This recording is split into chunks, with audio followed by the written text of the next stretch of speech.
My name is Cadence. I work the closing shift at a small dive bar in the quieter part of my town. The place is right off the highway, but the parking lot also has a back entrance that's available to the general town. It's nothing fancy, just a dimly lit spot where the regulars know each other by name, and the jukebox has been playing the same rotation of classic rock for years. Most of our customers are locals, truckers passing through, and the occasional lost tourist looking for a stiff drink. I like it though. The routine is predictable, the tips are surprisingly decent, and I've learned how to handle the usual bar crowd. The talkers, the flirters, the quiet drinkers, and the ones who just want to be left alone. Weekends are obviously a lot more hectic, but the thing about working during the week is that I'm expected to work my night shifts alone. I don't even get a bar back to pop in now and again. Yeah, it's obviously easier work and slower during the week, but I miss the company of my coworkers. I tend to be pretty vigilant during my shifts because we do get the occasional bar fight considering the kinds of crowds we attract. That's why I clocked the guy immediately. It was sometime after 1 in the morning on a Tuesday when he walked in. If I had to guess, I'd say he was in his late 40s, but he was extremely clean-cut and well-groomed. Not the kind of look you'd expect from a guy his age in an area like this. He was wearing a black turtleneck underneath a black trench coat, definitely well-dressed, but casual about it. I'm not sure how to explain it, but he had this aura of sophistication about him that makes you think of money. Real money, not the loud look-at-me kind. He glanced around slowly before walking swiftly over to the bar and taking a seat. I also remember him having oddly good posture, but that's neither here nor there.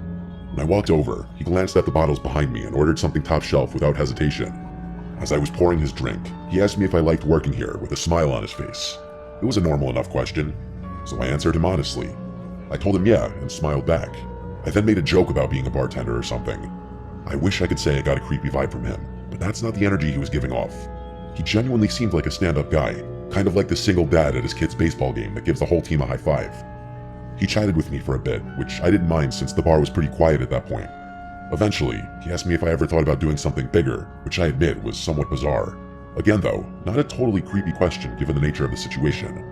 I gave him my standard bartender smile and told him I was happy for now. He nodded and sipped his drink, seemingly disappointed at my answer for reasons I didn't understand. After a long pause, he asked me what time I got off out of nowhere. That question surprised me. I hadn't picked up any kind of flirting from him whatsoever, so I was a little disappointed to discover that our conversation had just been another one of those empty attempts at getting my number. I smiled and gave him a vague answer, trying to brush him off in a friendly way without seeming uptight. Before he could answer, I busied myself and began wiping down the counter, but he didn't press. He just smiled like he already knew, then drained his drink and pulled out a crisp $100 bill, laying it gently on the bar like it was nothing. Then, without another word, he walked out into the night. I didn't really know what to make of the encounter. I know it sounds like nothing, but his demeanor was just so far off my radar that I was intrigued. Either way, I figured I was never going to see him again, and got on with my life. As it would turn out though, I was wrong. About a week later, he came back. Only this time, he wasn't alone. There was a woman with him. She drew my attention since I hadn't seen her before. She looked like she was in her mid-30s, and was dressed in a way that didn't quite match her age. Trendy, but off, like someone trying a little too hard to blend in with a younger crowd. I watched her closely as the two of them approached the bar. Everything about her seemed calculated, from the way she smiled too easily to the way she leaned against the bar like we were already friends. As I was setting down napkins in front of them, the very first thing she said to me wasn't a hello or a drink order, but a compliment. She put on this overly joyful smile and said, "You're so pretty." Her fingers brushed against my arm as she said it, lingering just a second longer than normal. I laughed and thanked her, but I could instantly tell that something was off about this woman. The man didn't speak, which I thought was also a little strange given that he had been so talkative last time. They ordered drinks and poured them, and that's when questions came flooding in. The woman asked me how long I'd been working here, along with how old I was and a bunch of other small talk questions like that. I answered in short, polite sentences, but I got the sense that this wasn't small talk. She was studying me. At one point, she looked over at the man, and it seemed like they were communicating despite not speaking. She looked back at me and told me that she ran an exclusive event club. She leaned in a bit as she said it, lowering her voice as if to prevent her being overheard by another patron.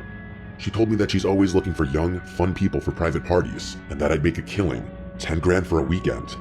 I let out a small, forced laugh and told her it sounded too good to be true. She insisted that it was real, and told me that a bunch of girls like me worked for them. Her smile never faltered at any moment, which was starting to creep me out. She steered the conversation back to the job, circling around the same words. Fun, safe, exclusive. Then, casually, she said, "You should step outside for a second. There's someone who can explain it better." My pulse kicked up. I wasn't playing around at that point. I didn't even bother pretending like I wasn't creeped out. "I'm good," I said in a firm voice. No smile on my face this time. Just then, a group of customers walked in, laughing and talking loudly. The woman's expression changed in an instant. her friendly mask slipping just slightly before she turned to the man beside her. Without another word, they left. I'd be lying if I said I wasn't unsettled after that. Those random people had just propositioned me for God knows what. I told my coworkers and my boss about the situation, and we all agreed to keep an eye out should those people return. My boss assured me that he was always a 15-minute drive away should I need him, and the bar's security cameras were typically enough to deter any misbehavior. There wasn't really much I could do beyond that. It's not like those people had done anything illegal. I tried to push it out of my head, but a few nights later, after closing, I saw the car. It was parked across the street, engine off, just sitting there. I tried to tell myself it was nothing, but the feeling of being watched crawled over my skin like static. As I walked to my car, I kept my head down, my keys clutched tight in my hand. When I pulled out of the lot, I checked my mirrors. The car followed. It stayed back just enough to avoid suspicion, but every turn I made, it was still there. I took a random turn onto a side street, and it followed. Another, still there. I started freaking out internally. I knew it was them. I forced myself to stay calm, to think. Then, without hesitating, I navigated and pulled into the parking lot of a police station, gripping the wheel so tightly my knuckles practically turned white. The second I pulled in, the car sped off. Nothing happened after that for a while, but I knew it wasn't over. It turned out I was right. It was a slow weekday shift, barely anyone coming in.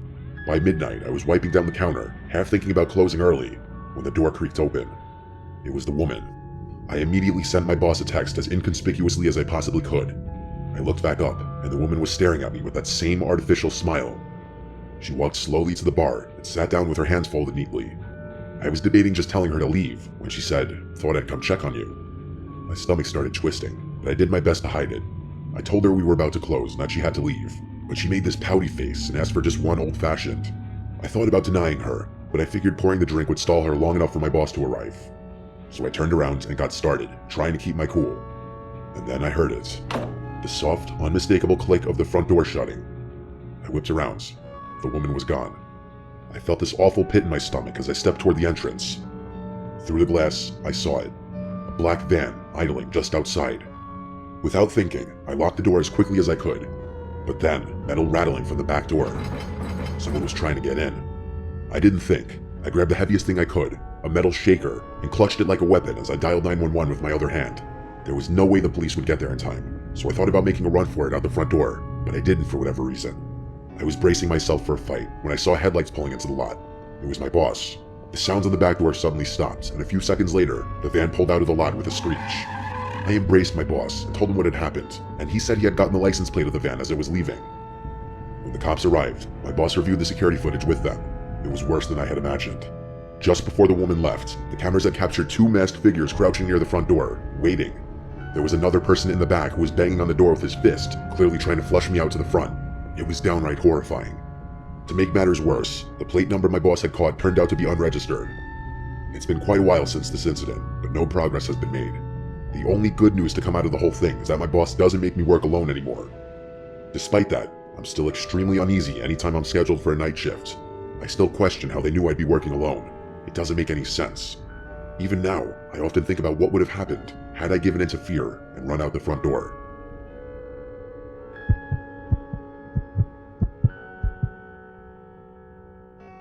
I used to work the night shift at a gas station / convenience store off a quiet stretch of highway. I say used to because after what happened to me a few months ago, I won't work a night shift again. It's a small station, the kind that barely gets any business once it gets late. Most of my shift was spent restocking shelves, wiping down counters, and occasionally ringing up a trucker or traveler passing through. I remember the whole thing vividly. It was just past 2:30 in the morning. By then, even the truckers had mostly dried up, and I was left with basically nothing to do. I scrolled mindlessly on my phone, trying to kill some time. At one point, I stepped outside for some air, rubbing my hands together against the cold. I exhaled a few times, watching my breath disappear in the cold. The parking lot was empty, just the pumps, the road, and the dark stretch of trees beyond. The neon sign flickered faintly, and I remember it being hazy out, like you could literally see the moisture in the air. Even with the highway not too far off, it was pretty silent out there. Right as I was about to walk back towards the store, I noticed something move out of the corner of my eye. I whipped my head around and realized there was a person standing behind one of the pumps. How had I not noticed him earlier? He was wearing a dark red hoodie with a hood up, and he had both hands shoved in his pockets. There wasn't a car in sight, so he obviously wasn't fueling up. The only thing was, he didn't seem to be heading towards the store either. He was just standing there, half turned toward the store like he was watching me. At first, I figured maybe he was waiting for someone, but something about the way he moved rubbed me the wrong way. He was kind of shuffling about in this circular pattern.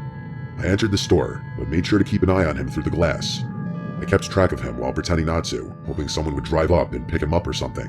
But after a few minutes, he started walking toward the door. Slow at first, then suddenly pushing inside like he'd made up his mind all at once.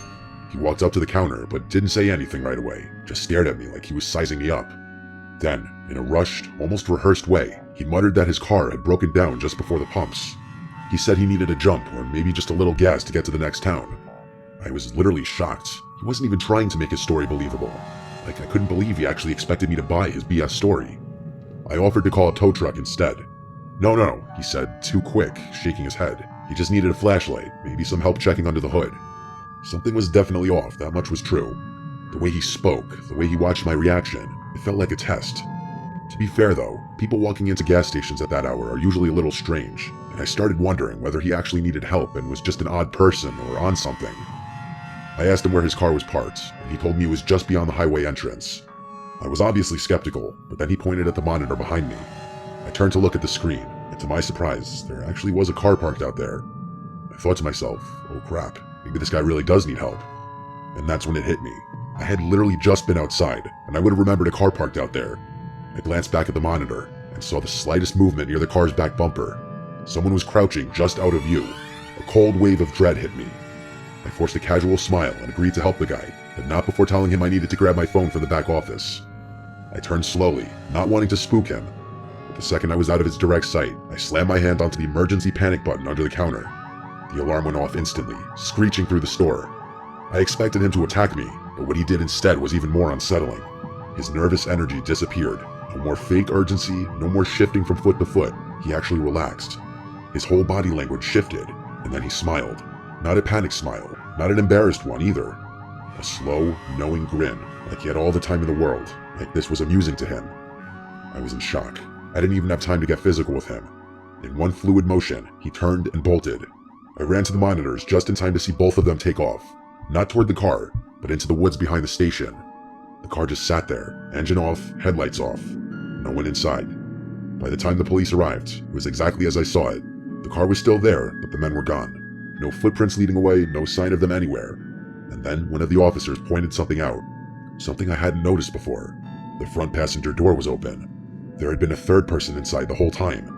The police took my statement down, I turned over the surveillance footage, and that was that. A few days later, they followed up with me. They had the car towed and ran the plates. Turned out, it had been reported stolen nearly a week earlier, over 100 miles away. No one had come forward to claim it, no reports of missing persons, no other crimes linked to it, just an abandoned vehicle in the middle of nowhere with no explanation. That was months ago, and still nothing. I don't know why convenience stores are such popular targets, but I can say for sure that I will never work another night shift again.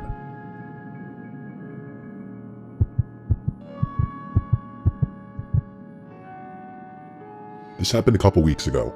I worked the night shift at Walmart. It's not the worst job in the world, but after a while, it starts to feel like you're just floating through time. The nights blend together. Same shelves, same routine, same dull hum of the overhead lights. Hopefully something better comes along. I usually hang out in and stock the electronics section, which is nice because it's quieter than the other areas. People don't exactly come rushing in at 2 a.m. to buy phone chargers and Bluetooth speakers. Most of the customers are either night owls killing time or truckers grabbing last-minute supplies before heading back on the road. That's why I noticed him. At first, I didn't think much of it. Just another guy wandering the aisles, probably waiting for someone. But after a few minutes, I realized he wasn't shopping. He wasn't even pretending to. He just kept appearing. Every time I glanced up, he was lingering nearby, hovering in the next aisle over or standing a little too still by the clearance section.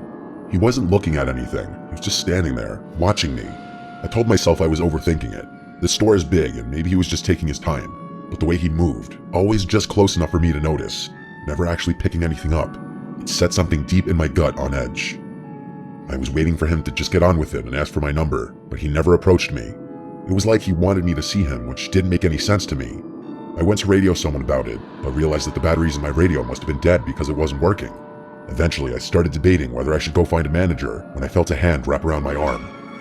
I nearly jumped out of my skin, but before I could react, a woman's voice rang out loud, friendly, overly familiar. She exclaimed, "There you are," before going on a little spiel about how she had been looking all over for me. I turned, completely thrown off, and saw a woman I had never seen before in my life. She was smiling, her grip firm on my arm, like we were old friends reuniting. Before I could say anything, she leaned in and whispered, her tone dropping to something low and urgent. "That guy's been recording you. Follow me." My stomach dropped. I turned my head slightly, just enough to glance back. The man was still there, only now, he wasn't even pretending to browse. He was staring right at me. A cold wave of fear crept over me. I let her pull me. I didn't even question it. The way she grabbed my arm, the way she spoke so loud and casually, like we were two old friends reuniting, I clung to it. I was beyond grateful that someone had realized what was going on and put herself in an uncomfortable position just to help me. She kept up the act as we walked, rambling about something, maybe a trip she had taken, maybe an inside joke we supposedly shared. I barely processed the words. My thoughts were stuck on him. Had he really been recording me? That was creepy as hell. I wanted to know if he was still following us, but I couldn't muster the courage to turn around just yet. The woman steered me through the aisles, moving fast. I barely noticed where we were going, only that we were going, that the distance between me and that man was growing. In all honesty, I was kind of expecting her to quit the pretending to know me at some point, but she kept it up. At one point, I was getting a little uncomfortable, so I glanced behind me, and to my relief, that man was no longer following. The woman kept pulling me forward, though. I told her that we were good now and that we should probably go find my manager, but she just squeezed my arm tighter, telling me that he was lurking somewhere. I thought to myself, so what? What's he gonna do in a store full of employees? I was obviously worried at first because no one was around, but now that I wasn't alone, I started realizing that there wasn't much of a point in being scared anymore. I told her this, but she continued moving. I told her I was serious and planted my feet, twisting my arm slightly to loosen her grip. "You can let go now," I said, but she didn't. She smiled at me, but something in it was off. "Come on, just a little further," she said, basically tugging me at that point. I glanced around. The store was basically dead. We had moved past the registers, past the self-checkout, past the aisles that saw the most foot traffic. The warehouse section loomed ahead, dimly lit and nearly empty. Beyond that was the side exit, the one without cameras, the one employees used for loading shipments. That's when it dawned on me. She was leading me straight to the exit. I didn't think. I screamed for help as I yanked my arm free of her grasp with all my might. She lost her grip just enough for me to pull free. I didn't waste another second. I turned and ran toward the front of the store. As I fled, she yelled out something behind me. She yelled for me to come back, followed by my name, which I hadn't given her. I kept running until I saw one of my coworkers who was running toward me, most likely reacting to my screaming. I told him to call security, which he promptly did. That woman was long gone though. By the time I told my story to the security guards, that woman and that man were nowhere in sight. They reviewed the security footage, and just as I suspected, the woman and man walked into the store together. She had been with him the entire time. The man's face was clear as day in one of the frames, but hers was always turned away. I had a feeling she was the mastermind behind the whole thing, so I was infuriated that the cameras hadn't picked her face up. Every second of it had been planned. The police got involved and the whole thing went down as a failed abduction attempt. I'm still waiting for a resolution about it. That man should definitely be easy to track down given his face was caught on camera. I have no idea how that woman knew my name. That's what terrifies me the most. Those people hadn't just picked me at random. I was a direct target.